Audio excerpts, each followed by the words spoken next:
బాదాం, pumpkin seeds, grains, nuts, పప్పులు ఇవన్నిటిని గింజ ధాన్యాలన్నిటిని నానబెట్టినప్పుడు ఆ నీటిని పడేసి కొత్త వాటర్‌ని యాడ్ చేసి వండుకోమని చెప్తారు.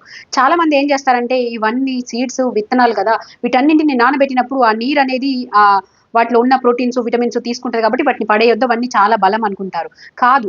ఎప్పుడైతే ఈ నట్స్, గింజ ధాన్యాలు వీటన్నిటిని నానబెట్టినప్పుడు ఈ రెడ్ రైస్ కానీ, పప్పులు గానీ కూడా నీటిని పడేయాలి. ఎందుకు అనంటే ఈ సీడ్స్‌లో, గ్రెయిన్స్‌లో ఫైటిక్ యాసిడ్స్ అనేవుంటాయి. ఈ ఫైటిక్ యాసిడ్స్ ఏం చేస్తాయనంటే మనం తీసుకున్నటువంటి ఆహారంలో ఉన్నటువంటి న్యూట్రిషన్స్‌ని బాడీ మన గట్ సరిగ్గా అబ్జార్బ్ చేసుకోకుండా చేస్తాయి. డైజెషన్ కొంచెం ప్రాబ్లమ్ చేస్తాయి. కాబట్టి ఈ ఫైటిక్ యాసిడ్స్ ఏవైతే ఉన్నాయో అవి నానబెట్టినప్పుడు నీళ్ళలో కలిసిపోతాయి.